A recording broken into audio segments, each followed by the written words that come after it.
Ya, apakah ini sudah saya berikan sebelumnya? Maaf, saya lupa.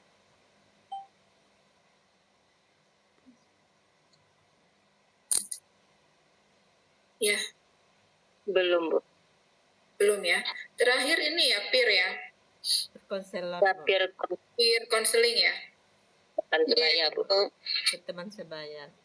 Iya, oke, baik. Oke, baik Bapak Ibu, saya mengupayakan hari ini memberikan 2 materi biar cepat selesai, karena memang untuk menutupi pertemuan-pertemuan yang sebelumnya yang saya tidak bisa memberikan perkuliahan. Nah, yang pertama terkait dengan masih bicara tentang konseling secara umum ya Bapak Ibu ya. Kenapa konseling ini dikatakan suatu pengalaman yang baru? Ya, karena memang munculnya kegiatan atau pelaksanaan konseling ini memang bisa dikatakan baru-baru ini gitu. Sebelumnya itu kan kita terapis gigi, mungkin Bapak Ibu yang dulu ngambil SPRG ya, terus di AKG awal-awal itu tuh belum ada kita mata kuliah ini, setahu saya, seingat saya ya. Kemudian ini selalu diarahkan, konseling ini selalu diarahkan itu adalah psikolog yang memberikan gitu, potensi fullnya dia memberikan. Tapi sebenarnya dari beberapa materi yang minggu lalu, sebenarnya konseling ini ternyata sangat relevan apabila diimplementasikan pada kesehatan ya, bidang kesehatan, khususnya kesehatan gigi. Karena kenapa? Karena di sini terkait dengan bagaimana bisa memberi pemahaman ke orang, ke masyarakat, ke klien. Ini kenapa ini? Ya, memberi pemahaman kepada klien, kemudian memberi solusi kepada mereka, meyakinkan mereka apa yang harus dilakukan, dan tentunya targetnya adalah perubahan perilaku seperti itu. Nah, ini sangat diperlukan untuk bidang kesehatan gigi, karena mengingat sampai saat ini masyarakat itu masih mempunyai masalah kesehatan yang tinggi ya, khususnya kesehatan gigi. Nah, seperti saya bilang, saya pernah memberitahukan pada beberapa pertemuan sebelumnya bahwasanya tidak semua TGM mampu bisa melakukan ini, ya, proses konseling ini. Jadi ini merupakan hal-hal yang di saat sekarang Anda belajar, ini hal yang baru, pengalaman baru. Meskipun dari sharing-sharing pengalaman kemarin sebenarnya Bapak Ibu sudah melakukan gitu ya, sudah menerapkan proses konseling ini. Namun mungkin secara spesifik kita tidak tahu konsep konseling sebenarnya, belum tahu konsep konseling sebenarnya ya. Nah, ini yang dikatakan kenapa konseling itu merupakan suatu pengalaman yang baru yang patut kita pelajari ya, supaya perawatan yang kita berikan, kemudian tujuan yang kita inginkan dari masyarakat itu bisa tercapai ya. Nah, selanjutnya, nah ini kembali ya, saya sudah pernah menjelaskan konseling ini merupakan hubungan yang bersifat membantu, berinteraksi antara konselor ya. Di sini kita membantu konseli untuk memenuhi kebutuhan mereka, apa yang diinginkan sama mereka, memberikan pemahaman kepada mereka, kemudian mengarahkan mereka untuk bisa membuat satu keputusan yang positif yang arahnya terhadap kesehatan gigi dan mulut ya. Nah, selanjutnya hakikat konseling ini bersifat psikologis ya, jadi punya tujuannya, punya prosesnya, kemudian ada teori dan konsep, dan ini adalah dasarnya riset ya. Nah, tujuan yang kita inginkan dari konseling ini cukup jelas, yaitu tadi kembali perubahan perilaku, kemudian bisa membantu klien untuk bisa mencapai kebutuhan mereka. Dan tentunya untuk bisa menjalankan ini ada proses, ada tahapan-tahapan yang kita lakukan yang dasarnya adalah teori-teori serta konsep dan juga riset. Nah, selanjutnya hakikat hubungan di sini memang sifatnya membantu ya, dan proses psikologi ini memang harus di sini konseling memberikan pengalaman belajar yang baru ya teruntuk klien.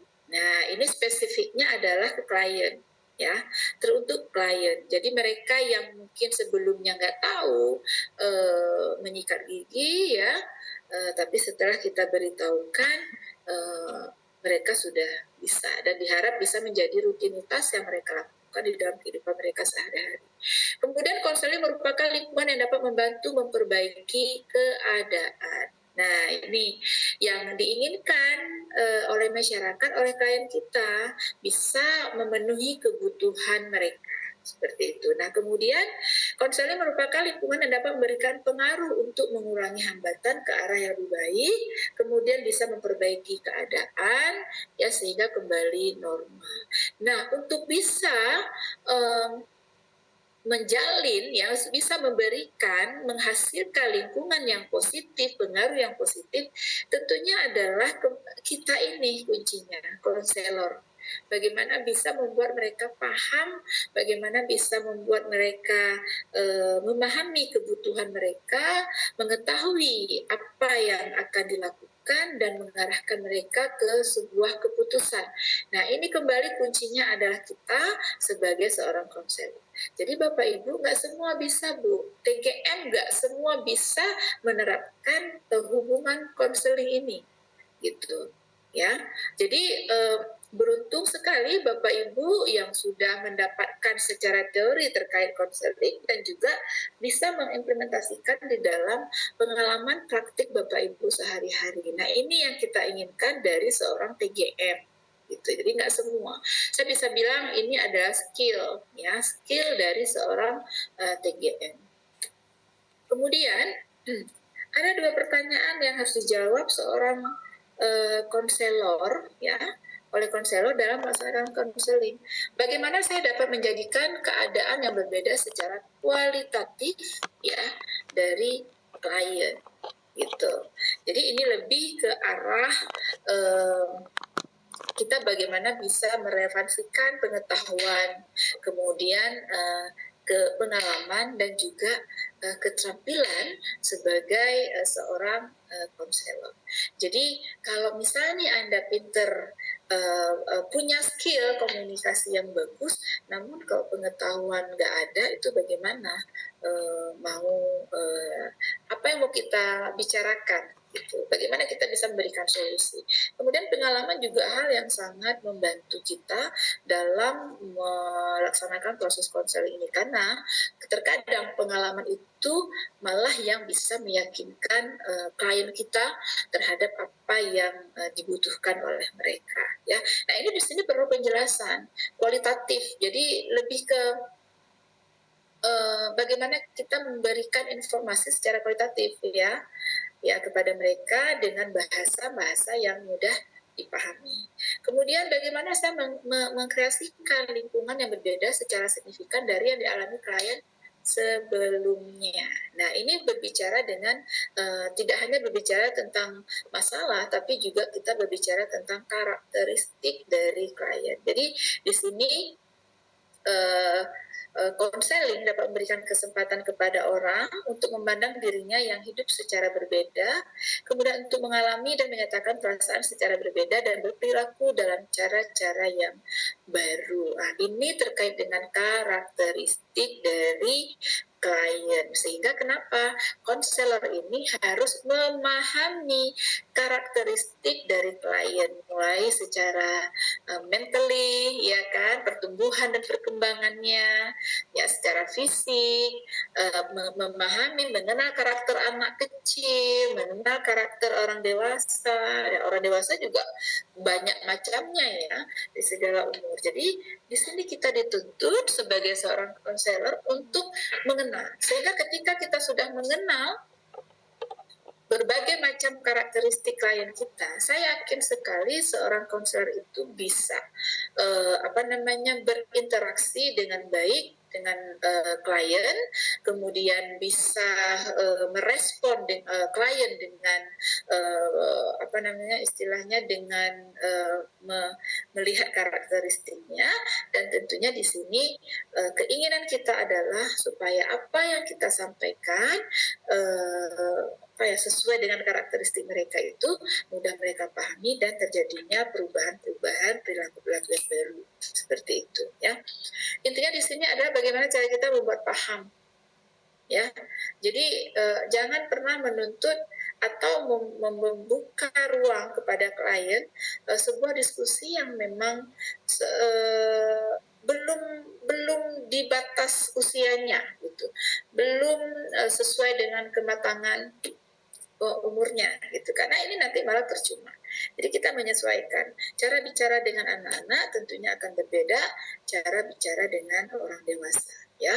Kemudian kita lihat lagi untuk pendidikan. Jadi kalau kita lihat klien kita ini level pendidikannya itu rendah, jadi tidak perlu berbicara yang sangat tinggi gitu ya, dan don't too much karena nanti malah susah mereka untuk memahami sehingga akan mempengaruhi tujuan yang diinginkan. Nah, ada beberapa macam pengalaman baru yang diperoleh klien di dalam proses konseling. Yang pertama, mereka dapat mengenal konflik-konflik internal. Ya, mungkin di sini terkait dengan kalau kita bicara tentang kesehatan gigi dan mulut, mereka bisa melihat masalahnya apa ya, kenapa gigi saya sakit ya. Ya, nanti di situ kan kita memberitahukan, karena mungkin adik atau bapak ibu tidak merawat giginya. Nah, kalau tidak dirawat giginya seperti apa aja, misalnya menyikat gigi, apa lagi namanya, kontrol rutin dan lain-lain. Jadi ini yang kita paparkan ke mereka. Permasalahan kenapa mereka nggak sikat gigi gitu ya, biasanya karena malas, karena merasa itu nggak penting gitu ya, dan ini perlu kita sampaikan kepada klien kita supaya mereka tahu gitu ya apa yang terjadi, apa yang mereka lakukan yang mempengaruhi kesehatan dan mulutnya. Menghadapi realitas. Jadi ini cukup jelas kalau nggak ngerawat gigi yang terjadi apa, gitu, ya kan? Yang terjadi ya sakit gigi. Ya, kemudian kita kasih tahu, oke, selama ini mungkin Bapak Ibu kalau sakit gigi itu apa ya? Jadi paling beli obat anti nyeri udah sembuh, terus sakit lagi sembuh. Nah, sebenarnya nggak seperti itu kan. Jadi selama giginya belum dirawat, nah itu akan berulang gitu ya, berulang, dan ini akan mempengaruhi pertama kualitas hidup mereka nggak bisa belajar, kalau anak-anak nggak bisa main, nggak bisa berinteraksi, nggak bisa makan ya. Nah, ini berkaitan dengan kualitas hidup. Yang kedua terkait dengan berkembangnya masalah kesehatan gigi selanjutnya. Nah, resiko-resiko yang terjadi. Nah, perlu kita paparkan itu kepada klien. Mengembangkan tilikan. Ya, jadi ini memang kayak mengidentifikasi gitu ya, seperti sama apa masalahnya, ya, kemudian apa yang akan dilakukan, mereka tahu gitu. Seharusnya dilakukan di rumah itu apa, kemudian jika sudah terjadi masalah, mereka sudah tahu harus kemana, seperti itu ya. Jadi itu kayak bikin planning, mereka bisa bikin planning apa yang akan mereka lakukan supaya terjadi masalah kesehatan gigi. Contoh lain misalnya, ini anak saya udah giginya udah goyang, biasanya kan dibiarkan nggak ada di luar pantauan dari orang tua, sehingga akhirnya gigi permanennya udah tumbuh ya, sedangkan ini belum dicabut. Nah, ini bisa terjadi gigi berjejar seperti itu. Nah, ini perlu kita sampaikan kepada klien kita. Ini salah satu contoh ya. Kemudian memulai suatu hubungan yang baru gitu.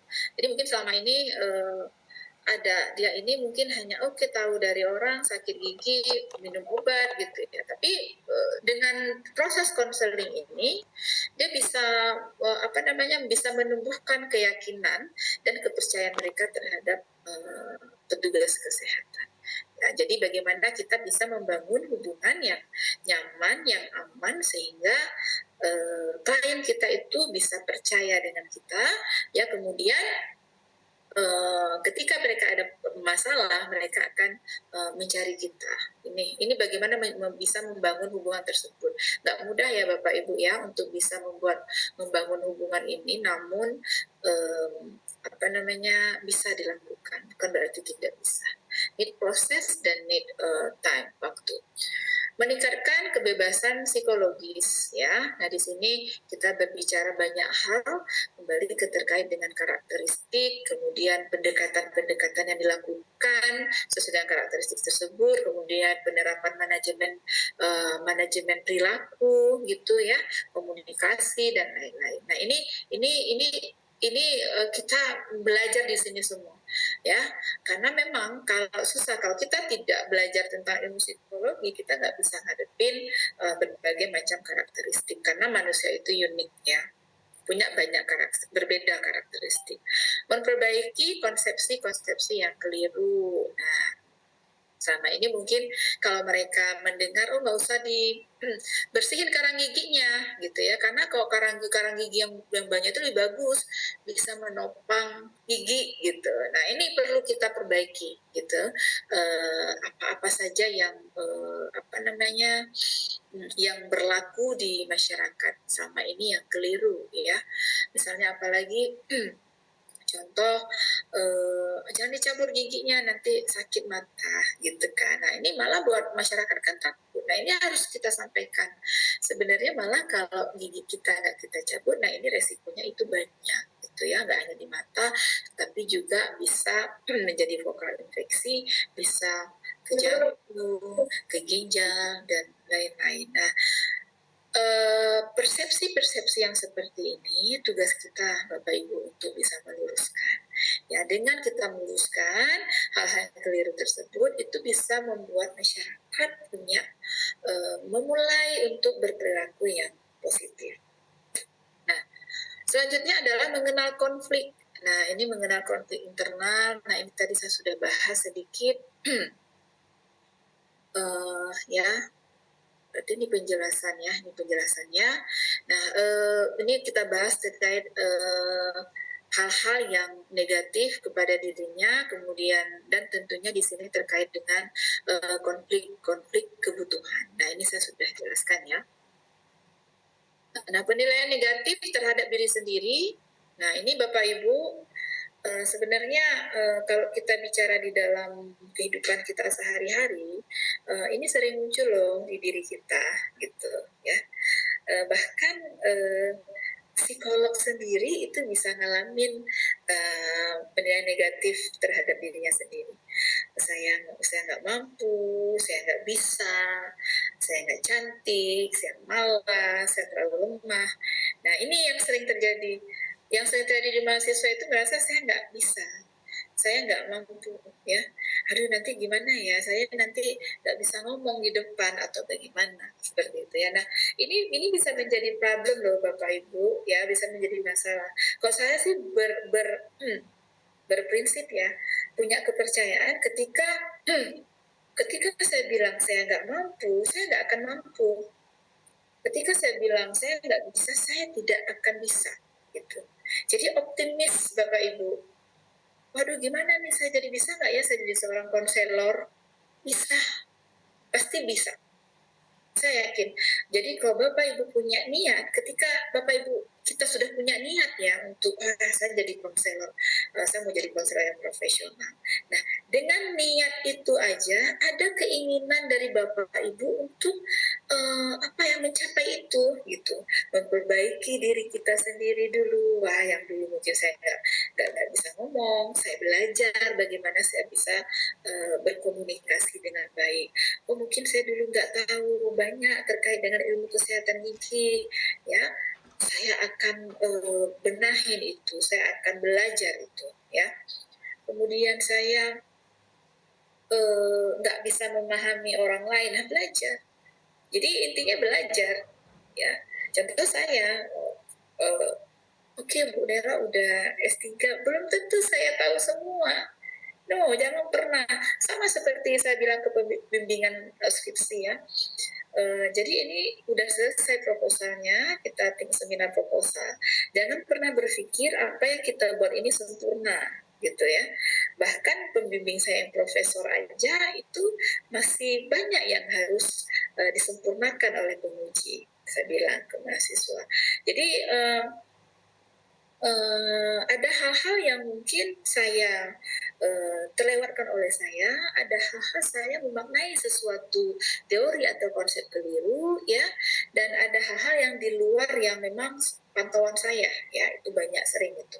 Nah, jadi nanti disempurnakan oleh pembimbing, ya, seperti itu. Jadi jangan juga terlalu oke, percaya diri sih oke, no problem, bagus, tapi memang harus bisa jangan apa ya, jangan kebablasan gitu ya, dan kebablasan. Jadi kita memang banyak hal yang harus kita pelajari di dalam hidup ini. Waktu S3 saya belajar khusus eksperimen, ya, metodologi saya eksperimen, jadi all about tentang eksperimen, sehingga ketika saya balik ke sini saya harus menguji mahasiswa atau membimbing mahasiswa diploma 3 yang jenis penelitiannya deskriptif bukan eksperimen. Nah, tentunya banyak hal yang saya lupa, jadi saya belajar lagi tentang deskriptif tersebut. Nah, jadi Bapak Ibu jangan khawatir ya, ketika jangan pernah kalau bikin proposal ini, waduh, harus sempurna, enggak Bu, jangan. Yang penting relevansi antara latar belakang, rumusan, tujuan, ya, sampai metode itu ada. Nah, satu dua mungkin keliru itu biasa, seperti itu ya. Nah, jadi ini, jadi kita belajar terus. Nah, sebagai seorang konselor juga kita harus punya keinginan untuk bisa menjadi konselor yang profesional. Intinya di sini jangan pernah bekerja orientasi diri sendiri, kepentingan diri sendiri, tapi bekerjalah untuk kepentingan orang lain, seperti itu.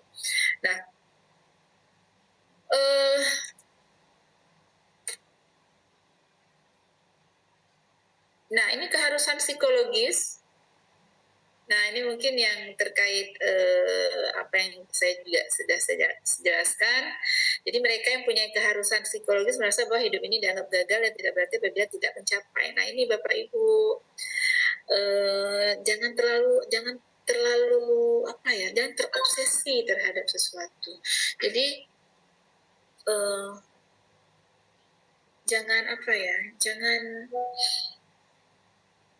jangan sebentar ya, saya ada baca sedikit WA ini dari siapa. Jadi jangan terlalu terobsesi ya. Jadi ketika saya mau jadi target saya mau jadi ketua jurusan misalnya gitu ya. Nah, ketika nggak tercapai, nah itu mungkin yang pertama secara psikologis akan stres ya. Kalau Bapak Ibu bisa lihat itu yang ini calon-calon anggota DPR gitu ya, DPRD semua kalau udah gagal kan banyak yang stres ya, karena udah banyak habis duitnya gitu ya. Nah itu, jadi kalau nggak tercapai mereka akan mempengaruhi mental psikologisnya atau menyalahin orang. Nah ini biasa Bapak Ibu, menyalahin orang. Kok saya nggak dapet gara-gara si Polin gitu. Nah, kalau dia dapat, orang-orang seperti ini, kalau dia dapat apa yang dia mau, nah itu dia akan merasa wah saya the best gitu ya. Padahal nggak tahu ada orang-orang yang support untuk dia. Jadi seperti itu. Jadi biasanya orang-orang seperti ini ya itu kalau berhasil dia akan akan merasa saya yang berjuang sendiri, saya yang the best di sini, tapi kalau gagal mereka akan nyalahin. Nah, kalau dalam konteks konseling, silahkan Bapak Ibu ya, saya memang harus saya memang dalam proses ini, saya selalu berpikir, oke, saya mau jadi profesional, konselor yang profesional gitu ya. Tapi jangan sampai Anda ikutin proses.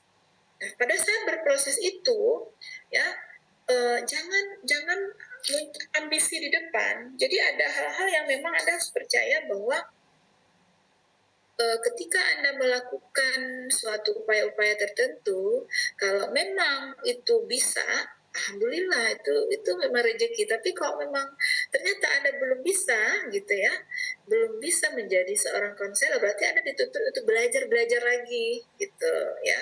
Dituntut untuk belajar lagi, memperbaiki diri lagi. Jadi menerimalah dengan apa yang terjadi gitu. Nah, ini yang satu yang perlu adalah keyakinan bahwa Allah itu sudah mengatur semuanya gitu ya. Jadi ketika ada hal-hal yang terjadi yang tidak sesuai keinginan Anda, jangan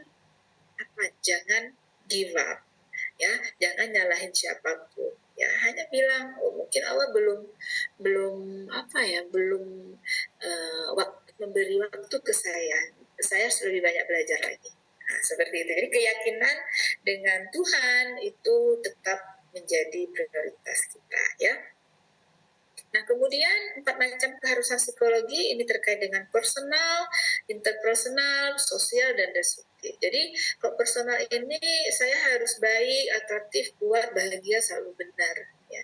Nah, kalau saya sih, saya harus baik, ini saya setuju. Ya. Setuju, bahagia itu memang harus. Ya, tapi kalau sesuatu saya selalu benar, nah ini saya keluarkan tuh dari keharusan personal saya.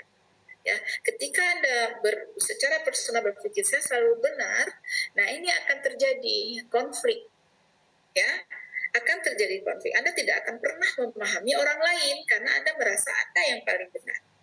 Ya, alamiah, ya, sebenarnya natural, semua orang merasa dirinya benar, tapi ada orang-orang tertentu yang memang selalu welcome dengan masukan-masukan.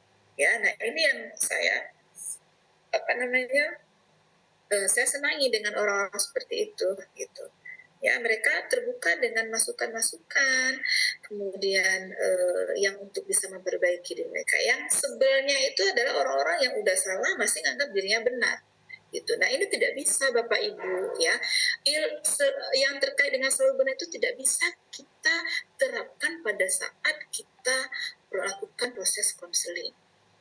Ada hal-hal yang memang harus kita harus kita hargai ya dari klien kita, apapun ya, termasuk keputusan mereka. Ya, kita bertanggung jawab memberikan apapun informasi ya, tapi kita tidak bisa mengintervensi mereka untuk bisa membuat keputusan. Jadi kita harus menghargai apapun keputusan yang mereka lakukan ya.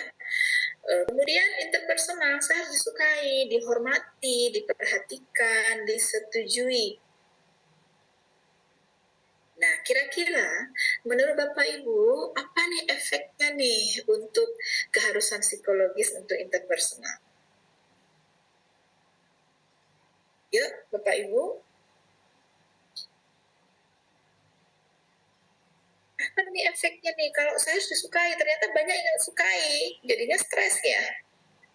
Nah, dihormati apalagi ya, gila hormat ya, mau diperhatikan, disetujui, dan biasanya itu saya mau validasi istilahnya sekarang ya, harus validasi gitu. Nah ini sangat kasihan ya orang-orang yang seperti ini, karena nanti malah membuat ketika apa yang mereka mau itu tidak tercapai, nah ini bisa menjadi konflik batin dia gitu. Dia nggak akan terima dan ini bisa mempengaruhi psikologis mereka ya.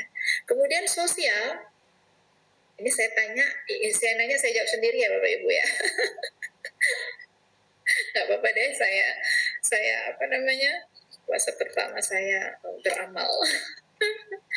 Oke, kemudian sosial, saya harus memasuki sekolah favorit, saya harus punya teman terpilih gitu. Pokoknya saya harus masuk sosialita itu Presiden Prabowo, saya harus masuk arisannya Trump ya, harus bayar sekian triliun gitu ya kan. Nah, jadi itu harus. Nah tentunya ketika mereka mau ini, biasanya ini mereka lebih ke status sosial. Ya anak saya itu sekolahnya di favorit, anak saya masuk kelas inti, ya kan, itu teman saya, itu jenderal itu teman saya. Terus masalahnya apa gitu ya. Jadi ini terkait dengan haus ya, terkait dengan keinginan orang-orang untuk bisa merasa kalau dia bisa seperti ini, dia bisa akan diterima secara sosial ya. Nah, di dalam konseling ini tidak harus Bapak Ibu ya, tidak bisa ya, tidak bisa, kecuali itu hal yang positif ya, hal yang positif kita belajar dari pengalaman orang lain, itu bisa kita share kepada klien kita itu haus. Jadi ini contoh misalnya saya punya pengalaman ya Bapak Ibu ya, sorry ya, saya suka share pengalaman, mudah-mudahan bisa menjadi hal yang apa namanya, untuk memperbaiki diri kita sendiri, dan memang terkadang itu dibutuhkan. Jadi waktu saya sekolah S3 itu saya tidak pernah menunjukkan ke orang-orang, oh saya kuliah S3, saya tidak pernah update status ya. Saya jarang-jarang update status, kecuali kemarin saya bikin status terkait dengan webinar TGM yang dilaksanakan oleh TGM Tasikmalaya. Nah, kebetulan saya diundang untuk menjadi narasumber. Nah, jadi kemarin diamanahkan sama TGM panitia Tasik, Bu, tolong dibantu untuk share ke RPL, ke kelas RPL. Ada di share nggak? Ada di share nggak Bapak Ibu? Di kelas Ada Bu, ada Bu. Nah, ya. Kemudian tolong dibantu Ibu di share ke mana-mana, di status Ibu juga. Akhirnya saya share gitu ya. Nah, jadi ini ada manfaatnya. Jadi yang kecil-kecil yang itu tuh saya rasa yang privacy saya nggak begitu ya. Nah, jadi di Jogja itu orang nggak tahu, saya juga secara penampilan biasa gitu. Malah saya pernah dipikir, saya sama suami saya, kita sedang ngambil S3 bareng kemarin ya waktu di Jogja itu ya, malah pernah dipikir sama orang kita itu copet. Ya, jadi karena memang luar biasa, suami saya orang seni, jadi dia nggak peduli dengan penampilan celana pendek pakai sandal jepit ya, jadi mirip-mirip lah gitu. Tapi copet zaman sekarang udah lebih keren ya Bapak Ibu ya. Jadi Sekarang keren Ibu, iya, keren. betul, malah berdasi gitu copet sekarang ya Bapak Ibu ya. Iya, berdasi Ibu. Copet berdasi, betul. Nah, jadi pada satu waktu saya sakit ya, terus saya dirujuk ke Rumah Sakit Sarjito waktu itu, dan saya dirujuk oleh dokter yang di salah satu rumah sakit swasta ya, dan dokter itu saya berobat umum, jadi saya ngeluarin banyak duit waktu itu, terus saya minta dirujuk. Nah, karena harus operasi, saya pakai BPJS ya, jadi saya dirujuk ke Rumah Sakit Sarjito yang notabene itu rumah sakit akademik gitu ya, rumah sakit akademik.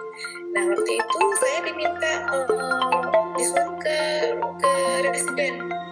Saya nggak mau, saya mau sama dokternya, spesialis kandungan waktu itu. Terus saya tetap nggak mau, dibujuk saya nggak mau. Terus akhirnya mereka tanya saya, ibu ini siapa? Katanya gitu.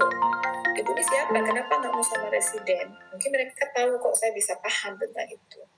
Mau nggak mau ya Bapak Ibu ya, saya menyampaikan siapa saya. Saya bilang, saya orang kesehatan juga, saya sedang kuliah di sini, begini, begitu. Nah, tahu nggak Bapak Ibu apa yang terjadi? Setelah mereka tahu itu, mereka langsung telepon dokternya langsung datang. Kemudian untuk seterusnya, saya selalu diprioritaskan. Nah, sebenarnya itu tidak bagus juga ya. Sebenarnya nggak boleh seperti itu gitu. Jangan pernah memandang seseorang, tapi ternyata status sosial itu tuh masih berlaku Bapak Ibu.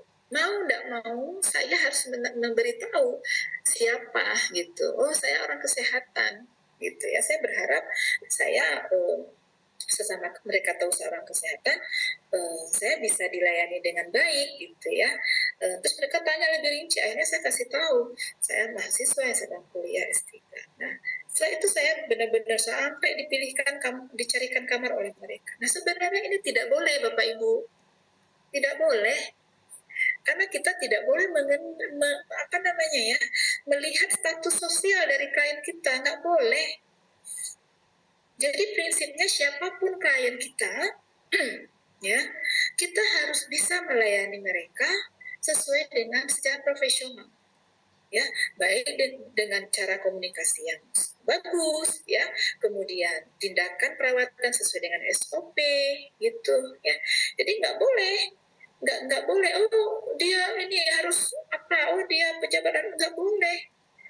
Ya, tapi kenyataan Bapak Ibu sampai saat ini masih ada hal-hal seperti itu. Dan sebenarnya saya nggak setuju. Meskipun saya diuntungkan pada saat itu, tapi dalam hati sebenarnya saya nggak setuju. Pernah satu waktu saya kontrol, kemudian saya datang, terus tiba-tiba saya langsung dipanggil, saya bilang, ibu ini udah duluan, saya bilang. Silakan panggil ibu ini dulu, baru boleh saya. Gitu. Karena apa, itu bertentangan dengan saya meskipun itu sangat membantu saya. Ya, jadi kita Bapak Ibu kembali ke proses konselor, ya, sebagai seorang konselor jangan pernah melihat sisi status sosial dari klien kita, ya. Jadi bekerja lebih bertanggung jawab, kemudian bekerja sesuai dengan SOP dan menempatkan klien kita ini adalah manusia yang berhak siapapun mendapatkan perawatan dari kita. Ya, baik sisi agama, kemudian kaya, miskin, hitam, putih, ya, suku dan lain-lain. Mereka sama, mereka adalah klien kita. Kemudian destruktif, saya bodoh, saya lemah, saya sakit, saya gagal. Nah ini Bapak Ibu dihilangkan keharusan psikologis ini, ya, saya nggak mampu dan lain-lain. Nah ini harus dihilangkan dari pikiran kita. Nah ini perlu kita sampaikan ke klien kita Bapak Ibu. Hal-hal seperti ini perlu kita sampaikan ke klien kita supaya apa? Supaya bisa meningkatkan motivasi mereka, meningkatkan rasa percaya diri mereka, gitu, ya. Jadi jangan sampai bilang, oh saya ini udah gara-gara sakit gigi saya udah gagal, nggak ini. Nah ini peran kita sebagai konselor untuk bisa memotivasi mereka, mengembalikan rasa percaya diri mereka kembali untuk bisa bisa merubah perilaku mereka menjadi yang positif. Sering kan kita dengar, wah udah terlambat nih, saya udah tua, gitu ya. Sebenarnya nggak ada kata terlambat. Nah ini peran Anda dituntut untuk bisa menekan, ya, keharusan psikologis yang negatif, ya. Kemudian konflik kebutuhan, manusia menghadapi sejumlah kebutuhan yang harus dipenuhi. Jadi tentunya kebutuhan ini memiliki kekuatan yang sama dan sering bertentangan satu dengan yang lainnya. Jadi keadaan ini dapat menjadi konflik internal yang pada akhirnya dapat menimbulkan gangguan perilaku serta masalah-masalah pribadi. Jadi seperti misalnya kebebasan, seksualitas, keakraban, berprestasi, dan ketergantungan, ya, dan santai. Nah ini Bapak Ibu kalau untuk di dalam proses konseling sendiri, nah di sini mereka bagaimana kita bisa meyakinkan klien kita akan kebutuhan yang harus mereka lakukan perawatan khususnya, ya, terkait dengan masalah yang mereka hadapi supaya tidak ada gangguan-gangguan, ya, masalah-masalah mereka bisa munculkan, wah sakit gigi nggak bisa ini nggak bisa itu, yang terkait dengan kualitas hidup mereka, ya, kalau kita berbicara terkait dengan kesehatan gigi, ya. Nah kemudian bagaimana kita sebagai seorang konselor bisa memenuhi kebutuhan itu, gitu, ya, memenuhi kebutuhan itu dengan perawatan yang kita berikan sehingga hasil yang kita inginkan mereka itu terselesaikan masalahnya. Mungkin awalnya giginya sakit, udah ditambal, giginya goyang, udah dicabut, ya. Jadi memenuhi kebutuhan mereka. Anda sudah belajar 8 dasar kebutuhan manusia, ya, di ASKEP, di asuhan keperawatan gigi, ya. Nah ini yang harus kita penuhi, ya. Nah untuk bisa memenuhi hal tersebut tentunya harus melalui komunikasi, membuat mereka yakin sehingga mereka bisa membuat satu keputusan untuk dilakukan perawatan, seperti itu. Baik Bapak Ibu, sampai di sini apakah ada yang ingin ditanyakan? Baik, ya, kalau tidak saya share ke materi yang kedua, Ya, ini kita PJ mana PJ? Ya. Ya, sudah di absen ya? Oh iya, Bu. Sudah. Kalau lagi share screen nggak bisa di absen kalau yang gambarnya, Bu. Kamu lihat di ini aja deh, di Oh, yang di pasti partisipan. Ya, depan ya, aja, Bu. dicatat aja namanya ya, atau Iya, di screenshot boleh ya. Oke. Iya, Bu. Oke, kelima, keenam. Oke. Bisa terlihat Bapak Ibu? Sudah, Bu. Ya. Baik. Nah, ini peran konseling di dalam keperawatan gigi. Nah, ini sudah sebentar ya, ada satu lagi sih, cuman saya nggak tahu ini hubungan terapeutik.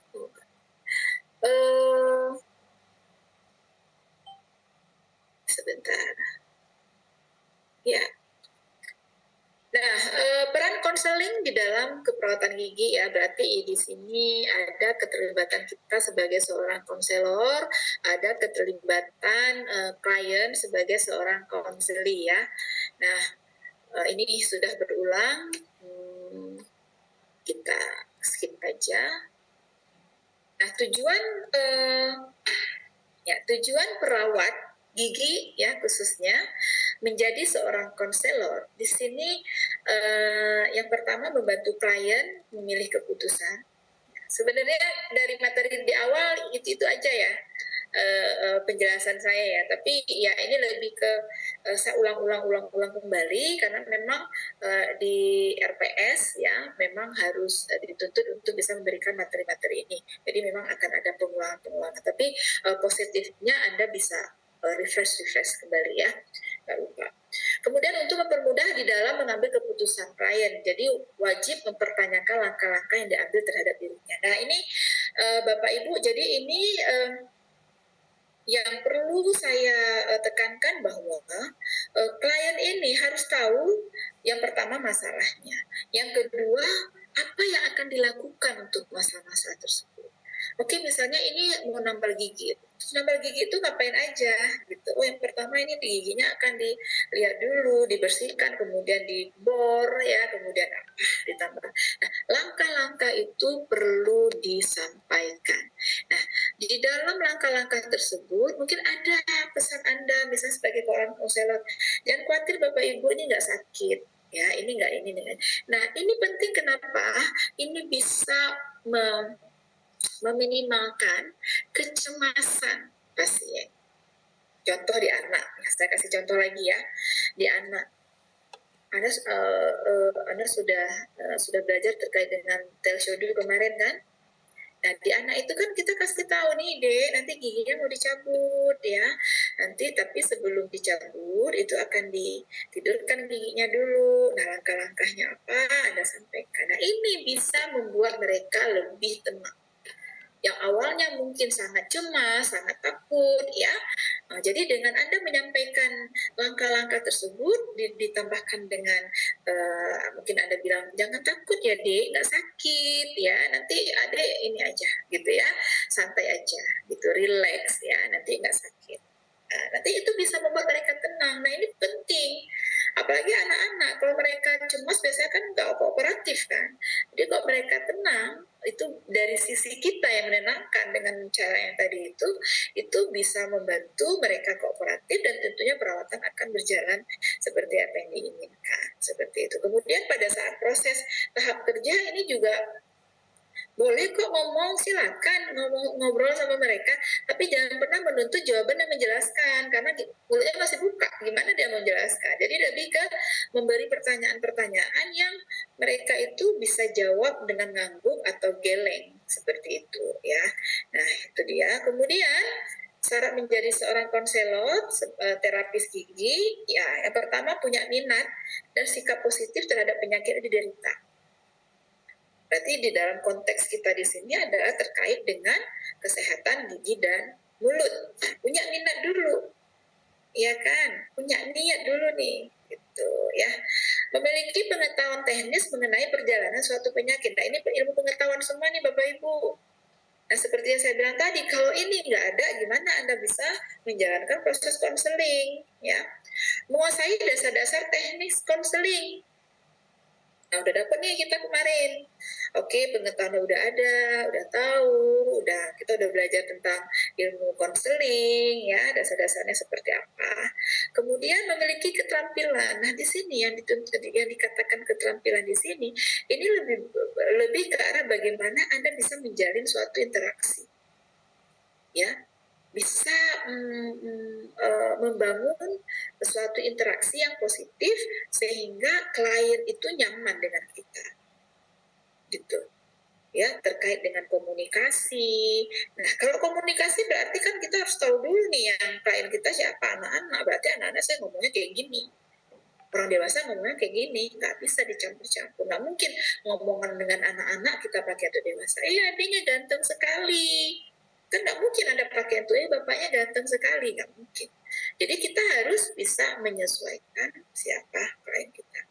Nah, kepribadian serta sikap yang kondusif untuk terciptanya interaksi antara konselor dengan klien sangat diperlukan dalam mempermudah melakukan proses. Nah, ini berarti terkait dengan perform kita sebagai seorang konselor, ya, ramah, sabar, kemudian respon yang positif ketika mereka sedang bercerita. Anda harus punya respon yang positif, mendengarkan, gitu ya. Kemudian mata fokus ke mereka, gitu. Jadi jangan sampai orang ngomong Anda nonton itu tuh yang viral sekarang, yang lagi berantem Korea sama Kinet sama sibling gitu ya. Nah, jadi wah, ada isu terbaru nih apa, orang lagi ngomong. Nah, itu juga yang pertama nggak ada adab, gitu ya. Di proses konseling tidak bisa seperti itu, Bu. Jadi harus fokus dengan apa yang disampaikan ke mereka, fokusnya ke klien. Kemudian sikap konselor, sabar, ramah, empati, terbuka, ya. Kemudian duduk sejajar, memposisikan dia sejajar klien. Jadi posisinya itu dengan seperti di meja, ya, kita duduk di meja, mereka duduk di hadapan kita, ya. Jangan terlalu jauh gitu, jangan sampai 5 meter ada di meja, pasiennya di pintu ngomong gitu ya, nggak boleh. Kemudian menggunakan bahasa yang sederhana sehingga mudah dipahami, kemudian bisa menerima klien sesuai dengan karakteristik mereka, kemudian mampu membina hubungan, ya. Nah, ini sudah saya jelaskan, sehingga ada munculnya trust, kepercayaan dari klien ke kita. Nah, kalau kliennya udah trust dengan kita, ya, saya yakin informasi apapun yang kita minta mereka akan berikan, kemudian mereka akan kooperatif, ya. Kemudian memberikan informasi yang lengkap, rasional pada pasien, ya. Kemudian jangan memberikan informasi yang berlebihan, karena apalagi menakut-nakuti, ya. Jadi yang awalnya pasiennya cemas level 10, ketika Anda memberikan info yang berlebihan, yang kesannya menakuti, itu level 100. Nah, malah itu nanti pasiennya nggak mau jangan apa-apain. Ya, jadi cukup diberikan materi yang memang dibutuhkan oleh klien, dasarnya adalah masalah kesehatan mereka. Nanti kalau kemana-mana malah nanti lupa dengan informasi yang seharusnya diperlukan, ya. Jadi di sini sangat membantu klien untuk mengerti dan mengingat. Jadi kayak nggak boleh terlalu banyak lah informasi yang diberikan. Nah, peran perawat itu yang pertama apa? Mengidentifikasi perubahan, pola interaksi klien terhadap sehat dan sakit. Jadi merubah stigma, ya, di masyarakat terkait dengan sehat sakitnya, khususnya kesehatan gigi. Tadi saya sudah jelaskan, ya. Perubahan pola interaksi merupakan dasar dalam merencanakan metode untuk memberikan kemampuan adaptasinya. Nah, ini terkait juga dengan karakteristik klien kita. Nah, selanjutnya memberikan konseling atau bimbingan penyuluhan kepada individu atau keluarga. Dan biasanya kalau keluarga ini terkait apabila klien kita anak-anak, ya, khususnya anak ABK, dalam mengintegrasikan pengalaman kesehatan dan dengan pengalaman-pengalaman yang lalu. Nah, jadi ini artinya secara teori kita menyampaikan dan juga secara pengalaman perlu kita sampaikan kepada mereka, ya. Contoh nih, kalau Anda bisa memperhatikan, kalau saya mengajar, itu kan saya selalu mengimbangi dengan pengalaman-pengalaman pengalaman. Supaya apa? Supaya orang mudah memahami apa yang disampaikan. Dan terkadang pengalaman itu bisa lebih membuat mereka itu percaya ya dibandingkan hanya teoritis gitu ya. Nah, kemudian pemecahan masalah difokuskan pada masalah keperawatan gigi gitu. Jadi memang fokusnya ke situ. Fokusnya ke masalah yang mereka hadapi, pemecahannya juga fokus ke masalah yang mereka hadapi. Kemudian satu lagi perlu adanya informasi bagaimana mereka merawat kesehatan gigi dan mulut di rumah supaya tidak terjadi lagi masalah yang baru. Ya, nah semuanya ini dituntut untuk kita tahu ilmu pengetahuan. Ya, dituntut kita untuk punya keterampilan komunikasi yang baik supaya bisa tercapai apa yang diinginkan. Nah, ini perbedaan, ini kayaknya sudah ya kemarin ya. Kemudian proses konseling, membina konseling hubungan dari awal, jadi mulai mereka datang, kita tersenyum, menyambut dengan ramah. Terkadang pandangan pertama itu, keramahan Anda pertama itu yang membuat mereka nyaman, ya kan? Lebih terasa udah nyaman, berasa nih nyamannya, TGM-nya kok ramah, ya, karena orang yang pertama ditemui kan itu kita dulu nih, TGM kan biasanya kan. Nah, jadi kita penentu nih, kalau kita jutek itu mereka udah infil, nggak mau senyumnya aja juga nggak ada gitu. Jadi mereka nggak akan suka gitu ya, sehingga ini nanti bisa mempengaruhi tahapan berikutnya. Tahap krisis bagi klien yaitu kesukaran dalam mengemukakan masalahnya ya. Nah ini tugas kita, membantu mereka dalam menyampaikan masalahnya. Jadi mungkin mereka kurang bisa membedakan ngilu dan sakit misalnya ya. Kemudian Anda bisa memberikan gambaran gitu ya, perbedaan ngilu dan sakit itu. Nah ini bisa membantu mereka untuk ternyata saya ngilu gitu. Ternyata memang benar saya suka sakitnya itu malam gitu ya. Jadi ini tugas kita, bisa membantu mereka untuk bisa mengungkapkan masalah ya. Kemudian tuliskan terhadap masalah klien, terutama pada masa anak-anaknya yang kemungkinan ini bisa menjadi faktor-faktor yang mempengaruhi ya. Pengembangan resistensi untuk pemahaman diri, pengembangan hubungan transferensi klien dan konselor. Jadi transferensi ini adalah apabila klien menceritakan kembali pengalaman dan konflik masa lalu sehubungan dengan cinta, seksualitas, kebencian, kecemasan. Ya. Nah, ini mungkin untuk konseling yang sifatnya umum ya, psikolog yang memang terkait dengan itu ya. Tapi kalau kita bicara tentang kesehatan gigi, tentunya di sini kita tanya bagaimana pengalaman mereka dalam melakukan pembayaran kesehatan gigi dan mulutnya. Terus kita lihat apakah benar atau keliru seperti itu ya. Kemudian melanjutkan resistensi dan menutup wawancara konseling. Nah, ini kalau proses konseling ya. Nah, apabila perlu ditindaklanjuti melalui masuk ke tahap kerja, nah ini masuk ke tahap berikutnya ya. Nanti kapan nanti kita bikin schedule satu kali lagi pertemuan untuk saya masuk terkait hubungan terapeutik ya di dalam kesehatan gigi.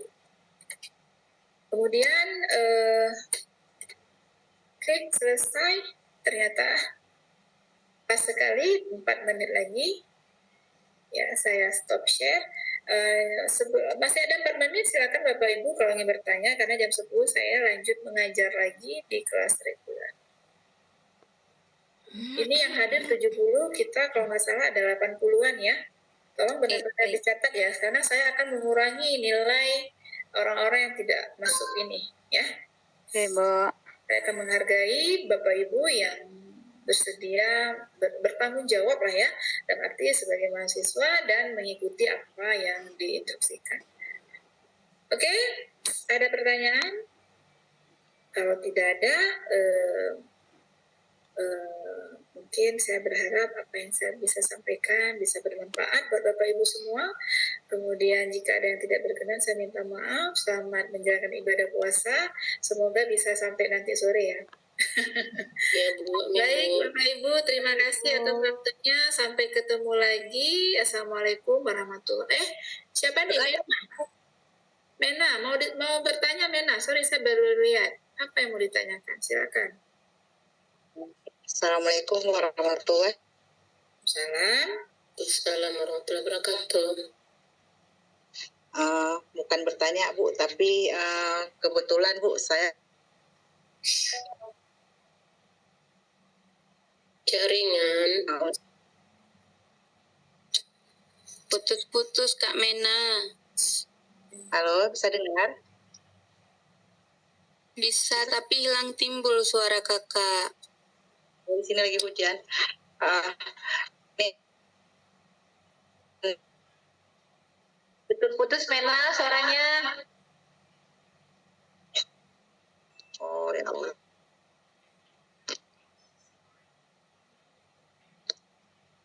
Halo, bisa dengar? Bisa Kak. Bisa. Bisa Mena. Terima kasih. Ini cuma bukan bertanya Bu, tapi cuma sharing ya. Silakan, lebih bagus. Kebetulan, ya. Kebetulan minggu lalu saya baru ikut pelatihan konselor Bu. Saya jadi konselor keluarga dan nikah muda Bu kan. Jadi apa yang Ibu bicarakan tadi itu sangat menarik sebenarnya ya, sangat istilahnya berbanding lurus dengan apa yang saya pelajari di pelatihan kemarin Bu, di minggu lalu ya kan. Jadi di dalam Islam ternyata sudah diatur semua Bu, masalah bagaimana kita menjadi konselor dan bagaimana kita berbicara kepada klien kita Bu. Itu yang di dalam Islam itu ada 7 macam komunikasi ternyata Bu.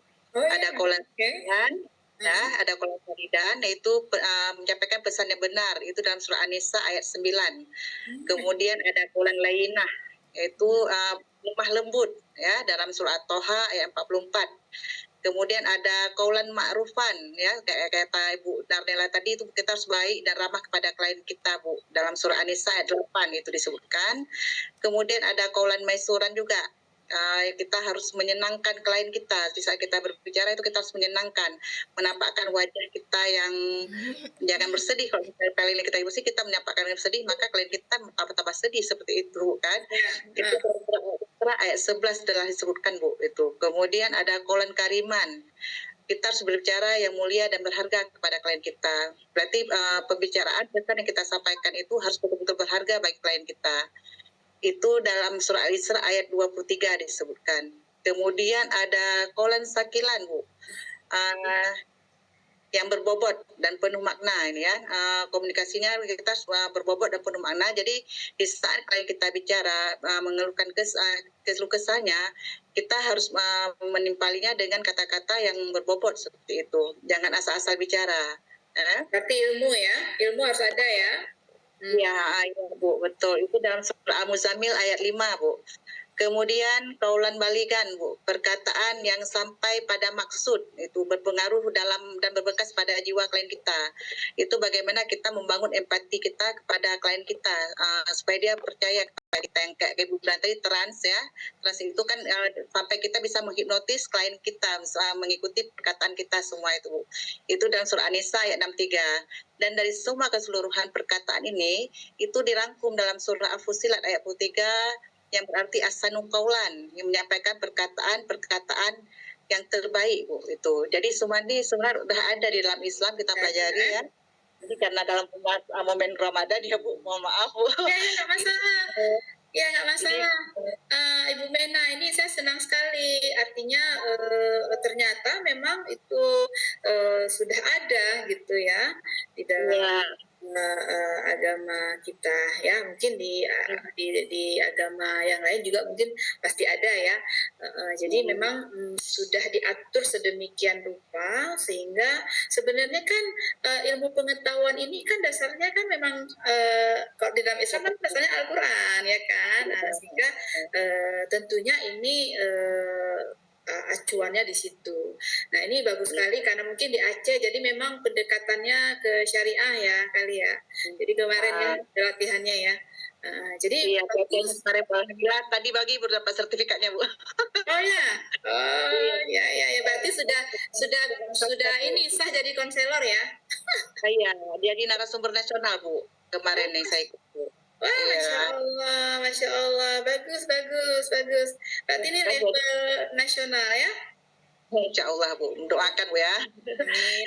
Ini bisa nih nanti boleh nanti sharing dengan kami di sini ya, bahkan mungkin dengan saya sendiri karena kan kok saya kan sebatas dengan ilmu pengetahuan ya, mungkin Bu Mena ada banyak mungkin dari kegiatan-kegiatan yang memang dasarnya adalah pengalaman ya kan, kemudian mungkin bisa berbeda dari setiap apa ya dalam konteks budaya atau bagaimana seperti itu kan, dilihat dari perspektif itu. Nah nanti mungkin Bu Mena bisa bantu kita di sini untuk bisa sharing ya Bu Mena ya.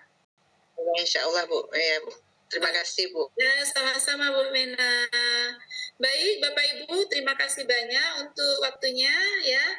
Berhubung saya sudah di telepon untuk masuk di kelas berikutnya. Sampai ketemu lagi ya. Assalamualaikum warahmatullahi wabarakatuh. Terima kasih Bu. Waalaikumsalam warahmatullahi wabarakatuh. Terima kasih saya live ya. Dadah. Ya Bu. Ya, Bu. Mena, makan lah Mena. Udah kau itu kau Mena.